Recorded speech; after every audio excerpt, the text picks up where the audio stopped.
Breaking చూస్తున్నాం. నేపాల్లో రాజకీయ అనిశ్చితి నెలకొని ఉంది. కాసేపట్లోనే కొత్త ప్రధానిని కూడా ప్రకటించే అవకాశం కనపడుతోంది. అయితే ఇప్పటికే ప్రధాని ఓలీ అక్కడ రాజీనామా చేశారు. చికిత్స పేరుతో దుబాయ్ పారిపోయారు.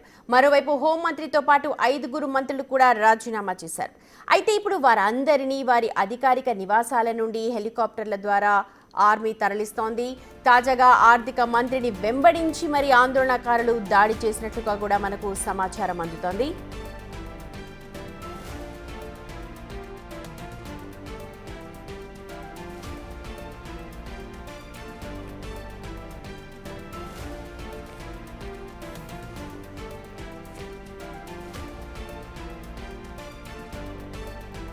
నేపాల్ పరిస్థితులపై విశ్లేషణ అందించడానికి ప్రొఫెసర్ డాక్టర్ కె నాగేశ్వర్ మనతో జాయిన్ అవుతూ ఉన్నారు. గుడ్ ఆఫ్టర్నూన్ అండి.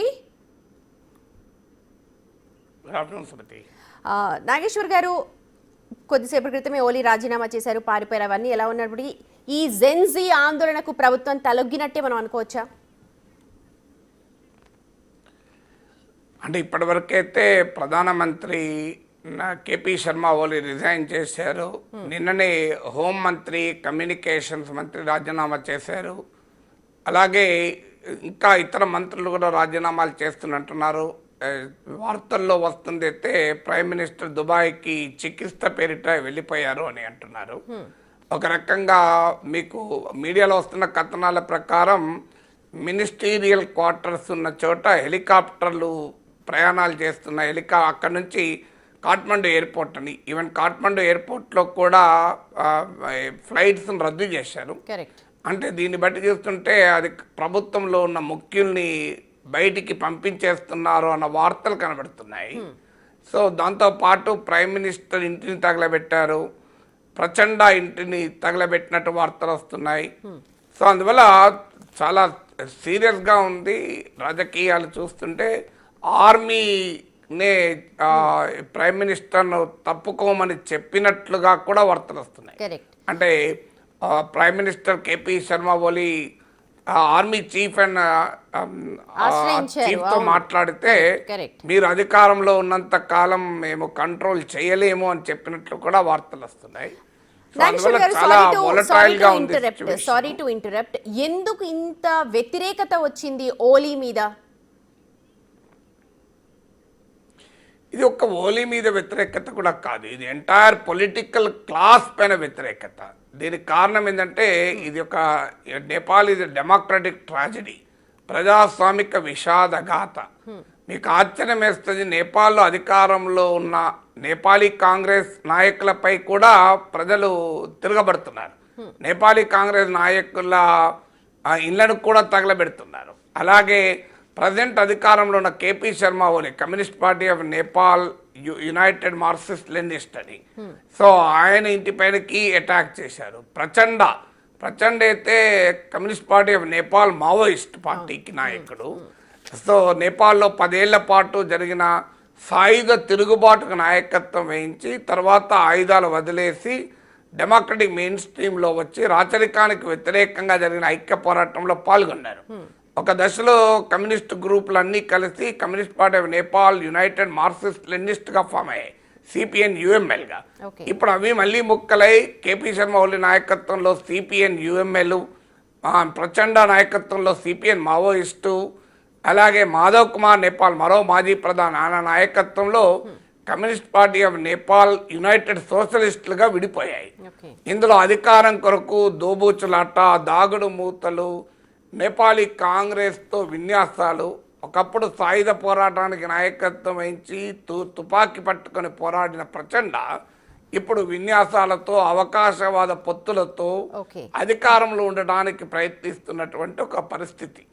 ఇక నేపాలీ కాంగ్రెస్ ఎలాగూ అనేక రకాల అవినీతి ఆరోపణలు ఉన్నాయి. ఇప్పుడు ఈవెన్ కేపీ శర్మ ఓలీ ప్రభుత్వం పైన, ఇతర కమ్యూనిస్ట్ నేతలపై కూడా తీవ్ర ఆరోపణలు ఉన్నాయి. మీకు భయంకరమైన అవినీతి ఆరోపణలు. నాగేశ్వర్ గారు, మీరు గనక గమనిస్తే ప్లకార్డ్స్ ఏదైతే యువత అందరూ పట్టుకున్నారో వాటన్నిటిలో కూడా పవర్టీ, అంటే ఇప్పుడు నేపాల్లో పవర్టీ రాజ్యం వెళ్తోంది, మీరు ఇది కాదు అని చెప్పి ప్లకార్డులు ప్రదర్శిస్తూ ఉన్నారు. అలాగే వివిధ రకాల ప్లకార్డ్స్ చూపిస్తూ కరప్షన్. అంటే వీరన్నది what happen to tax payers money అని చెప్పి కూడా ప్లకార్డ్ ప్రదర్శించారు. అలాగే నెపో బేబీస్ అని ఒక టర్మ్ ట్రెండింగ్ లో ఉంది. నెపో బేబీస్ అంటే నేపాల్లో ఉన్న రాజకీయ నాయకుల పిల్లలు, వాళ్ళు విలాసవంతమైన జీవితాన్ని గడుపుతున్నారని చెప్పి టిక్ టాక్ లో వచ్చాయి. ఇందులో ఆశ్చర్యం ఏంటంటే మావోయిస్టు నేతగా communist party of Nepal Maoist నాయకుడిగా ఉండి అజ్ఞాతవాసంలో అడవుల్లో ఉండి తిరుగుబాటు చేసినటువంటి ప్రచండ ఇవాళ విలాసవంతమైన జీవితం గడుపుతున్నాడు అని చెప్పి ఆరోపణలు వస్తున్నాయి. అంటే నేపాలీ కాంగ్రెస్ పైన అదే విమర్శలు, నేపాలీ కమ్యూనిస్టుల పైన అదే విమర్శలు. అందువల్ల ఇది ఒక పొలిటికల్ క్లాస్కు వ్యతిరేకంగా జరుగుతున్న ఉద్యమంగా మారింది. కేవలము ఒక్కపాటి ఇప్పుడు నేపాల్ కాఠ్మండు మేయర్ ఉన్నాడు బాలేంద్ర షా అని, ఆయన ఇండిపెండెంట్ మేయర్, ఆయన సోషల్ మీడియా ద్వారా పాపులర్ అయ్యాడు. సో ఆయన ర్యాపో సింగర్. సో అలాంటి వాళ్ళు కూడా దీనికి మద్దతు ఇచ్చారు. ఒక ఎన్జిఓ అమీ నేపాల్ అని ఒక ఎన్జిఓ నాయకత్వం వహిస్తుంది. అందువల్ల ఇది ఎంటైర్ పొలిటికల్ క్లాస్ పైన తిరుగుబాటు, ఒక్క కేపీ శర్మ ఓలీ ప్రభుత్వం పైన తిరుగుబాటుగా చూడకూడదు. ఓకే, ఇప్పుడు కొత్త ప్రధానిని ప్రకటిస్తాము అంటున్నారు. ఎవరెవరు రేస్లో ఉండే అండ్ అసలు ఇప్పుడు సైన్యం చేతిలోంచి వెళ్ళి ప్రధాని ప్రకటించే అవకాశాలు ఉన్నాయంటారా? అంటే అది చూడాలి, ఇప్పుడే మనం ఏమీ కన్ఫర్మ్ చేయలేము. కానీ ప్రాక్టికల్గా ఏంటంటే కేపీ శర్మ ఓలీ మాత్రం ఉండకూడదు అని. ఎందుకంటే ఆయన ప్రైమ్ మినిస్టర్గా ఉన్న సమయంలో ఈ అన్రెస్ట్ బ్రేక్ అయింది. అంటే సోషల్ మీడియా పైన బ్యాన్ విధించడంతో ఈ అన్రెస్ట్ తారస్థాయికి చేరింది. అది ట్రిగర్ మాత్రమే. కానీ ఈ ఎంటైర్ ప్రాసెస్లో లాభపడేది ఎవరంటే రాచరిక అనుకూల శక్తులు. ఎందుకంటే మార్చిలో రాజుకు అనుకూలంగా కూడా పెద్ద ప్రదర్శనలు జరిగాయి. వాస్తవంగా రాజుకు అనుకూలంగా ఉన్న పొలిటికల్ ఫోర్సెస్కు 3 to 4% ఓటింగ్ మించి లేదు. కానీ ఈ డెవలప్మెంట్స్లో ఈవెన్ ఈ నిరసనలకు వాళ్ళ నాయకత్వం వహించడం లేదు రాచరిక అనుకూల రాజకీయ శక్తులు. కానీ వాళ్ళు కూడా పాల్గొన్నారని కూడా వార్తలు వస్తున్నాయి. అంటే బంగ్లాదేశ్లో షేక్ హసీనా నిరంకుశ పాలనకు వ్యతిరేకంగా విద్యార్థులు జరిపిన పోరాటాల్లో ఇస్లామిస్టులు ఎలా పాల్గొన్నారో ఇక్కడ కూడా రాజు అనుకూల శక్తులు కూడా ఇందులో దూరాయని కూడా వార్తలు వస్తున్నాయి. ఇంకొకటి ఏంటంటే ఇప్పుడు మీకు ఆశ్చర్యం వేస్తే ఒక ఉదాహరణ చెప్తే, ఇప్పుడు communist party of Nepal UML నాయకుడు కేపీ శర్మ ఓలీ. అంటే ఆయన కమ్యూనిస్టు నాయకుడు. ఆయన పశుపతినాథ్ టెంపుల్కు 500 కిలోల బంగారాన్ని ప్రభుత్వం తరఫున ఇచ్చాడు. సో ప్రభుత్వం తరఫున రాముడు పుట్టిన స్థలం ఇది అని చెప్పి, సీత పుట్టిన స్థలం ఇది అని చెప్పి ఆడు యాత్రలు నడిపాడు. ఇవన్నీ చూస్తే మీకు కమ్యూనిస్ట్ నాయకుడా ఈయన ఏ నాయకుడు అంటే బీజేపీకి తక్కువ కాంగ్రెస్కి ఎక్కువ అనే స్థాయిలో ఉన్నారు. సాఫ్ట్ హిందుత్వానా ఇది హార్డ్ హిందుత్వానా అని. అంటే ఏ స్థాయిలో ఐడియాలజికల్ డీజనరేషన్ నేపాల్ కమ్యూనిస్ట్ మూవ్మెంట్లో ఉంది, ఏ రకంగా అవినీతి నేపాల్ కమ్యూనిస్ట్ మూవ్మెంట్ లో పెరిగిపోయిందంటానికి కూడా ఇది ఉదాహరణ కదా. మీరు ఓలీ గురించి మాట్లాడారు కాబట్టి నాగేశ్వర్ గారు, అక్కడ జెన్జీ అంటే యువత అందరు కూడా ప్లకార్డ్స్ పట్టుకున్నారు, అమెరికాకి దలాల్ ఓలీ,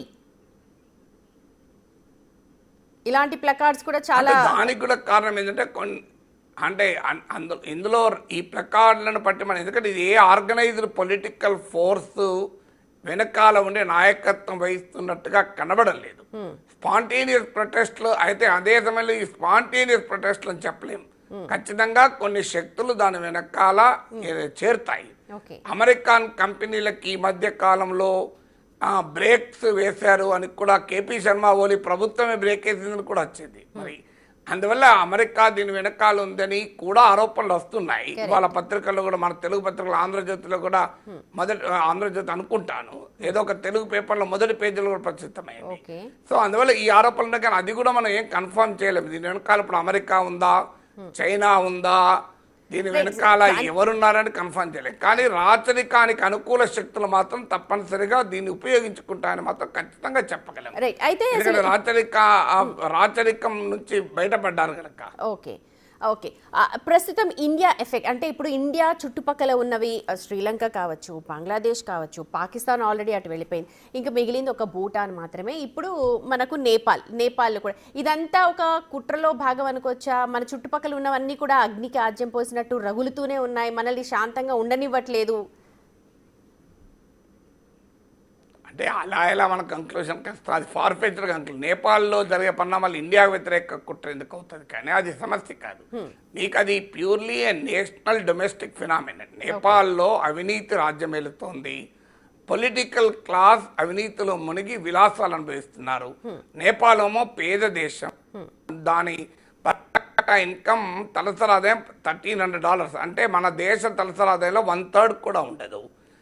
నేపాల్లో ఇప్పటికీ కూడా చాలా ప్రాంతాల్లో సరైన ఇన్ఫ్రాస్ట్రక్చర్ లేదు, కానీ సోషల్ మీడియా పెనట్రేషన్ బాగా ఉంది. అందువల్ల ఇప్పుడు మీకు సోషల్ మీడియాను పైన నిషేధం ఎందుకు ట్రిగర్ అయింది అది కూడా మనం ఆలోచించాలి.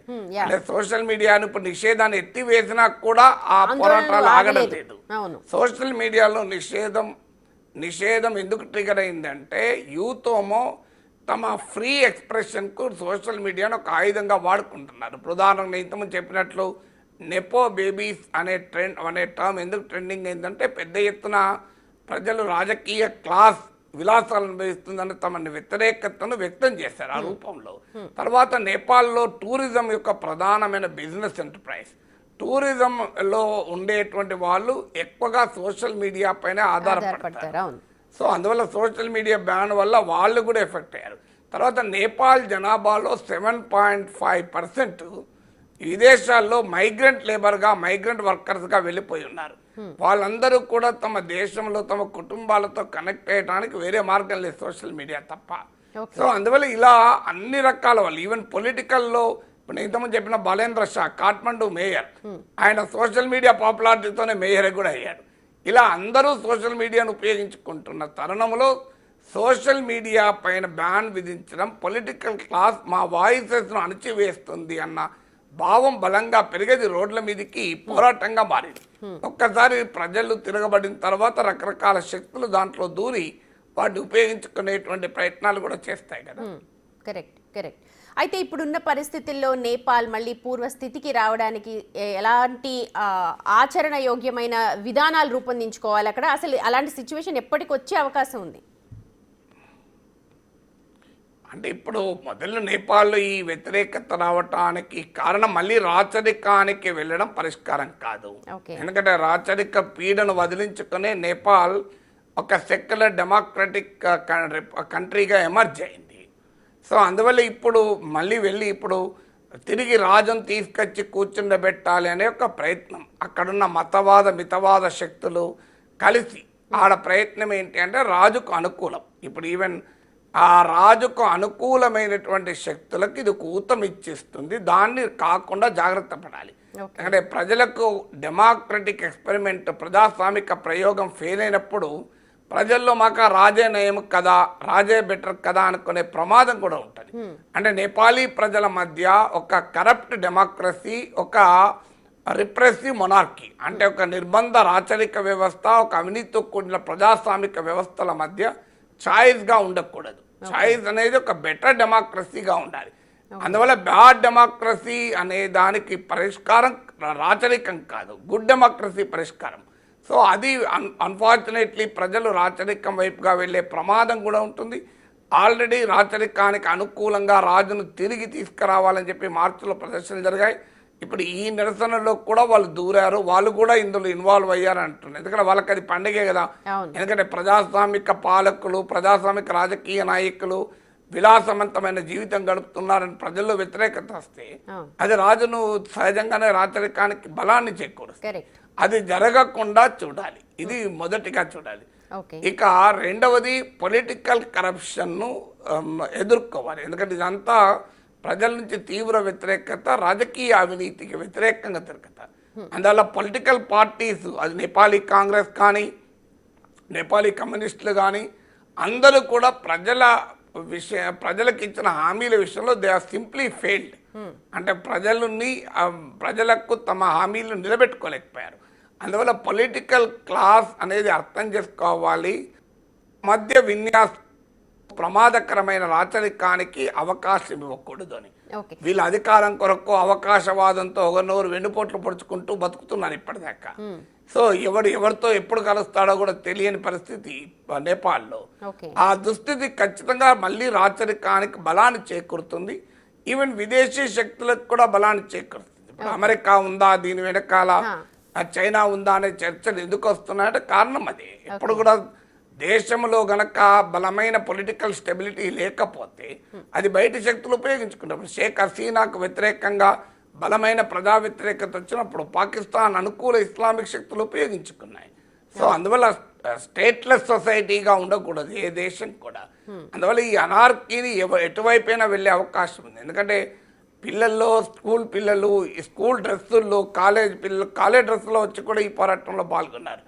సో అందువల్ల ఇప్పటికైనా రాజకీయ వ్యవస్థ తమ అవినీతిని అధిగమించి ఒక ప్రజలకు అకౌంటబుల్ పొలిటికల్ ఆర్డర్ తీసుకురావడమే పరిష్కారం. రూల్ ఆఫ్ లా, చట్టబద్ధమైన పాలన నిలబెట్టడం, ఒక మచ్యూర్ డెమోక్రసీగా ఎవాల్వ్ కావడమే పరిష్కారం.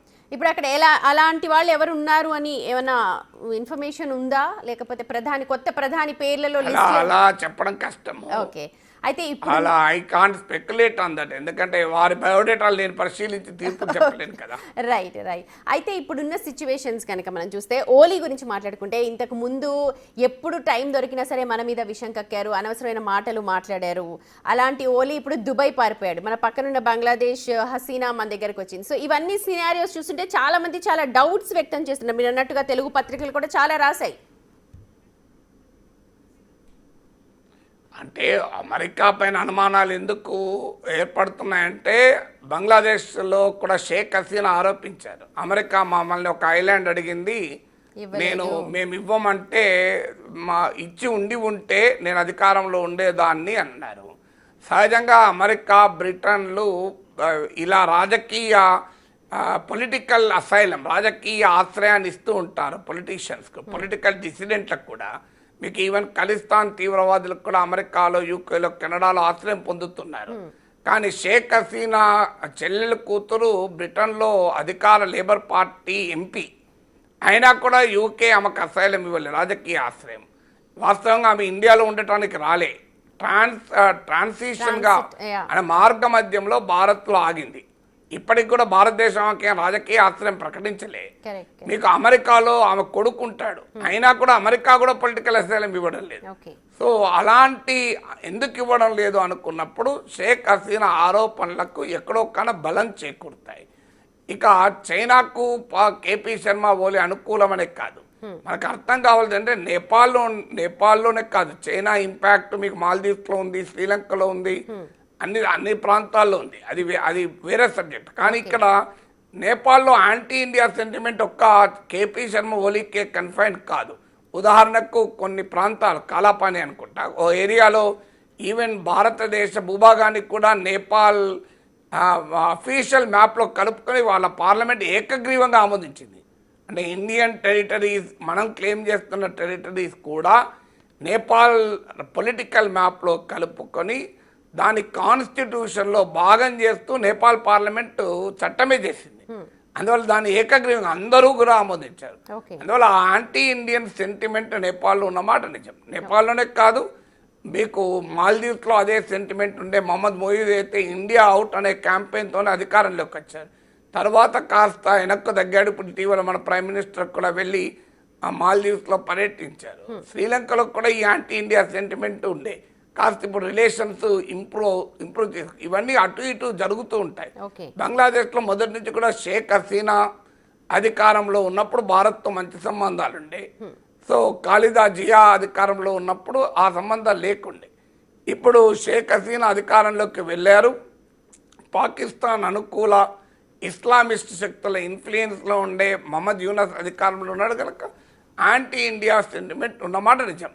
అందువల్ల అయితే దీనికి ఇది ఒక్క రోజులో ఎవాల్వ్ అయ్యేటువంటి ప్రాసెస్ కాదు. నేపాల్లో ఇదేదో కేపీ శర్మతో వచ్చింది కాదు, కేపీ శర్మ వాళ్ళతో పోదు.